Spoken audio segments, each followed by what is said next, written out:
Salut chers élèves, j'espère que vous allez bien. Moi je vais très bien en tout cas. Je vous retrouve là aujourd'hui pour une nouvelle vidéo. Cette fois-ci dans le cadre du chapitre sur les systèmes d'équations. Dans le cadre de cette vidéo, nous allons apprendre à résoudre un système d'équations d'ordre 2, de degré 2 à deux inconnus à l'aide de la méthode du déterminant. Nous avons l'activité 1. Dans cette activité, j'ai réservé pour vous 3 systèmes. Avant de commencer la résolution de ce système, on va prendre une formule générale et montrer les formules qu'on applique pour pouvoir calculer les solutions par la méthode du déterminant. Nous avons donc le système S, système de la forme AX plus BY égale à C, A'X plus B'Y égale à C'. Alors, pour résoudre ce système à l'aide de la méthode du déterminant, on a 3 déterminants à calculer. Le premier, c'est le déterminant du système qu'on appelle delta S. Alors, le déterminant du système, c'est en fait un déterminant où la première colonne, on place les coefficients de X qui sont A et A'. Deuxième colonne, on place les coefficients de Y qui sont B et B'. Et maintenant, la formule pour pouvoir calculer ce déterminant, c'est ça fois ça, c'est-à-dire A fois B' moins A' fois B. Voilà la formule générale qui nous permet de calculer le déterminant, quelles que soient les valeurs qui sont à l'intérieur. Maintenant qu'on a calculé le déterminant de X, on calcule ensuite le déterminant de la première variable qui est X. Dans ce déterminant, on substitue la colonne de X, c'est-à-dire la colonne-ci, par le second membre. C'est-à-dire on prend le déterminant de S, qui est ceci, on enlève les coefficients de X, on va les substituer par le second membre pour avoir le déterminant de X. Donc ici on aura C, C' et B, B'. Autrement dit CB' moins C'B par le déterminant de X. Et enfin, le déterminant de Y, où on prend également le déterminant de S, on substitue la colonne des coefficients de Y par le second membre. On a donc A, A' et C, C', soit AC' moins A'C. Voilà donc les formules qui nous permettent de calculer les 3 déterminants dont on a besoin pour pouvoir connaître les solutions. Maintenant, il faut déjà savoir que quand vous avez un système comme celui-ci, il peut avoir soit aucune solution, soit une solution, soit une infinité de solutions. Maintenant, quand est-ce qu'il faut savoir que le système admet une solution? On va le découvrir avec la résolution de nos différents systèmes. Voilà. Maintenant, passons donc à la résolution de ce système. Comme je vous ai dit, la première chose, voici S1 qui est 3x moins 2y égale à moins 1, moins 2x plus 5y égale à 8. On va calculer delta de S1. Pas obligé de mettre les parenthèses. Ça va nous donner 3 moins 2, moins 2, 5. Alors, quand on calcule ça, ça fait 3 fois 5 qui donne 15, moins le moins de la formule, ça fois ça qui donne 4, qui va donner 11, qui est différent de 0. On calcule ensuite le déterminant de X, ici qui va donner, je substitue la colonne des coefficients de X par le second membre, c'est-à-dire moins 1, 8 et moins 2, 5. Et je calcule, ça fait ça fois ça qui donne moins 5, le moins de la formule, ça fois ça qui donne moins 10, moins 16, pardon. Et donc moins 5 plus 16 nous donne 11.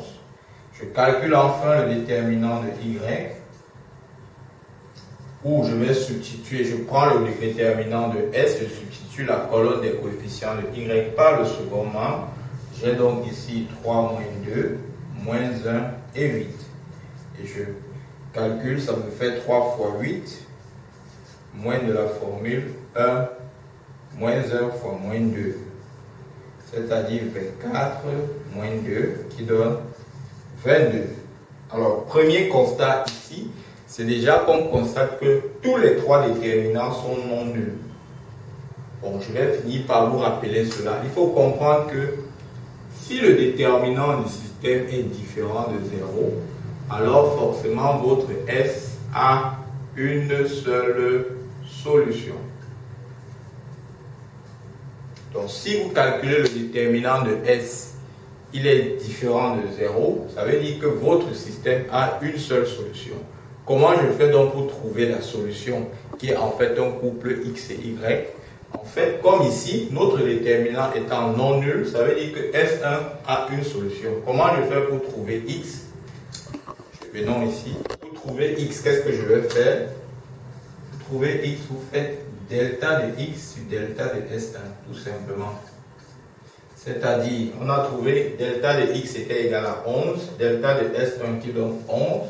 Faisons 11 sur 11 qui va donner 1. Ensuite, pour trouver Y, on va faire delta de Y sur delta de S1, c'est-à-dire 22 sur 11 qui va donner 2.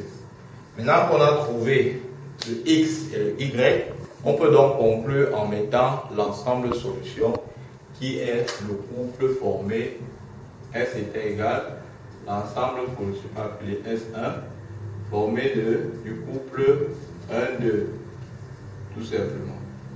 Voilà comment est-ce qu'on fait pour trouver ça. Vous avez vu, c'est très simple de pouvoir résoudre un système d'équations à l'aide de la méthode du déterminant. Passons au deuxième cas. On va calculer delta de S2. Alors, delta de S2 va nous donner 2 moins 1 qui sont les coefficients de X, moins 6, 3 qui sont les coefficients de Y. Je calcule, ça fois ça, ça me fait 6. Ça fois ça, ça me fait 6. Donc, j'ai donc 6 moins 6 qui donne 0. Maintenant, je continue, je calcule delta de X. Je vais substituer donc dans le delta de S1 le premier coefficient de X par le second marque. J'aurai donc moins 8 sur 4, moins 6 sur 3. Et je calcule ça fois ça, ça me fait moins 24. Moins ça fois ça qui me donne moins 24. Soit moins 24 plus 24 qui va donner 0. Encore, je continue avec delta de Y. Pour delta de Y, j'aurai ici 2 moins 1 et ici moins 6, pardon, moins 8 et 4. Parce qu'on a substitué les coefficients de Y par le second rang. Et qu'on calcule, ça nous donne donc 2 fois 4 qui donne 8, moins ça fois ça également qui donne 8. 8 moins 8 donne 0. Voici un autre cas de figure.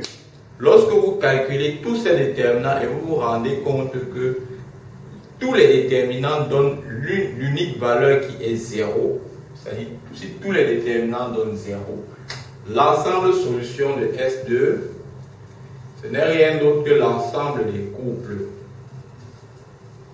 de R carré, tel que vous prenez une équation parmi les deux, telle que moins X plus 3Y soit égal à 4. Voilà l'ensemble de solutions. Pourquoi? Qu'est-ce que ça veut autrement dire? Ça veut dire que lorsque vous trouvez que les trois déterminants sont nuls, cela veut dire que les deux équations-là, en fait, se valent. Ce n'est que les coefficients qui changent. En fait, ce qui différencie les deux équations, c'est un facteur que l'on retrouve sur une des équations, en fait, sur tous les coefficients d'une des équations. Ce n'est qu'un facteur et il est commun. Ça veut dire que les deux équations en réalité se valent. Si vous faites une simplification, ici vous allez retrouver cette équation-là. Voilà ce que ça veut dire. Donc l'ensemble solution dans ce genre de cas s'écrit comme ceci. Ce n'est pas R, parce que je vois pas souvent certaines personnes on écrit R carré, c'est de R carré. C'est l'ensemble des couples de R carré qui vérifient les équations. On passe maintenant à la dernière. À la dernière, vous calculez delta S. Ça fait S3. 3 moins 5. Quand on a moins 15, ça, c'est 15. Alors, on calcule 15, ça me fait 15. moins, ensuite vous ce qui donne del 0. Vous calculez qui va x moins 7. Va donner 4 15 5, ça 4 ça me fait 9. Ça fois ça me fait moins 9, moins 2, ça fois ça me fait 20. Donc il y a le alors de la formule. 9 moins ça me fait moins 20. Moins 9, 20 ça fait. Et là, ici, quand je tourne ce genre de config, donc j'obtiens le cas de détermination système et ce genre où l'un maintenant j'ai deux autres est nul, déterminant et non nul. Je peux m'arrêter directement là, et non besoin de calcul. Je t'arrêterai direct. Je peux me donner direct les ensembles solutions. Sera l'ensemble. Je peux comme vous dites, donc si le déterminant de votre système est égal à 0 et que l'un des deux autres déterminants est non nul, alors ces deux éléments ce système n'a pas de solution nulle.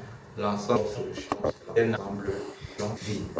Voilà, donc vous avez donc maîtrisé là les différentes conditions qu'il faut respecter pour pouvoir déterminer soit une solution, soit une infinité de solutions, soit aucune solution. Vous avez compris que nous avons donc une infinité de solutions dans le cas de ST2.